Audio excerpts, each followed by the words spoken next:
Media செல்ல குட்டீஸ் ரீசெண்டாக சென்னை போயிருந்தேங்க. அதோட மினி vlog தான் இது. ஒரு எக்ஸாம் ஒன்று அப்ளை பண்ணியிருந்தேன். அதுக்கு வந்துட்டு ரிட்டன் டெஸ்ட்டுக்கு கால்ஃபர் பண்ணியிருந்தாங்க. அதுக்காக தான் வந்து மெட்ராஸ் வெட்டினரி காலேஜ் வந்து போயிருந்தேன். பேபிக்கு இப்போ ஒரு 11 மந்த்ஸ் ஆகுதுங்க. பேபி பிறந்த அப்புறம் நான் எங்கேயுமே போகல. ஸோ இது எக்ஸாமையும் அட்டம் பண்ணிவிட்டு நம்ம ஒரு மினி ட்ரிப்பாக மாற்றணும்னு முடிவு பண்ணி தான் போயிருந்தேன்.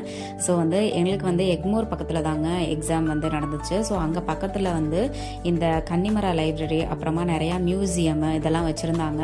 ஸோ அங்கெல்லாம் போயிட்டு ஃபுல்லாகவுமே சுற்றி பார்த்துட்டு வந்தோம். தங்கின இடம் வந்து பார்த்தீங்கன்னா எம்விஆர் இன்னுன்னு சொல்லிட்டு ஒரு ஹோட்டலுங்க. ஹோட்டல் வந்து 5 ரேட்டிங்க்கு நான் 1 ரேட்டிங் தான் கொடுப்பேன். சுமாராக தான் இருந்துச்சு. நாங்கள் இருந்த பிளேஸ்லேருந்து பக்கத்தில் மெரினா பீச் தாங்க பக்கம். ஆனால் நான் என் ஃப்ரெண்ட்ஸை பார்க்கணும் அப்படின்னு சொல்லிட்டு பெசன்ட் நகர் பீச் போயிருந்தேன். நான் பெசன்ட் நகர் பீச் போகிறது இதுதான் ஃபர்ஸ்ட் டைம். பட் சூப்பராக இருந்துச்சு, நல்லா க்ளீனாக இருந்துச்சு. மக்களுமே சூப்பராக என்ஜாய் பண்ணிட்டு இருந்தாங்க. மெட்ராஸ் எப்பயுமே வந்து ஒரு சூப்பரான ஒரு வைப் கொடுக்கக்கூடிய பிளேஸாக தான் நான் பார்க்குறேன். ஸோ அந்த மாதிரி டிஃப்ரெண்ட் கைண்ட் ஆஃப் பீப்புளை பார்த்த மாதிரி இருந்துச்சு. மனசுக்குமே நல்ல ரிலாக்ஸேஷனாக இருந்துச்சு. பேபிக்கு அப்புறம் ஒரே ரவுண்டில் சுற்றிட்டே இருக்க மாதிரி இருந்துச்சு. ஸோ இப்படி வெளியே வந்தது, அதுவும் ஃபேமிலியோடு வந்தது, நான் வந்து ரொம்ப ரொம்ப என்ஜாய் பண்ணேன். ஸோ பக்கத்துலேயே வந்து காண்டியான்னு சொல்லிட்டு ஒரு ஹோட்டல் எனக்கு தெரிஞ்ச அக்கா சஜஸ்ட் பண்ணாங்க. ஸோ அங்கே தான் போய் சாப்பிட்ருந்தோம். அங்கேயுமே ஃபுட்டு நல்லா.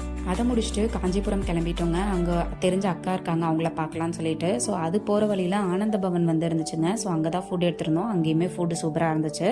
அங்கே வந்து இந்த மாதிரி கிட்ஸுக்கு ப்ளே பண்ணக்கூடிய ஏரியா இருந்துச்சு. அதுதான் எனக்கு ரொம்ப பிடிச்சிருந்தது.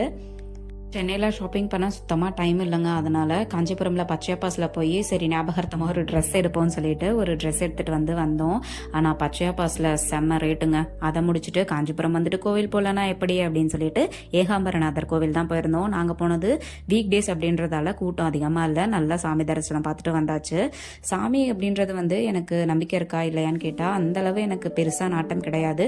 ஆனால் எனக்கு கோவில் அப்படின்னா ரொம்ப பிடிக்கும். அங்கே ரொம்ப ரொம்ப ரிலாக்ஸ்டாக ரொம்ப ஒரு மாதிரி சூப்பர் மைண்ட் செட் கிடைக்குங்க. அதுக்காகவே கோவில் போவேன். பட் என்னை விட ஒரு பெரிய சக்தி இருக்குன்னு சொல்லி நான் நம்புறேன். மத்தையும் முடிச்சு நல்லா என்ஜாய் பண்ணிட்டு பேக் டு ருட்டின்னு வந்து இந்த மாதிரி மொசக்குட்டி கூடையும் புலி கூடையும் யானை கூடையும் விளையாட ஆரம்பிச்சாச்சு. Ta-ta by.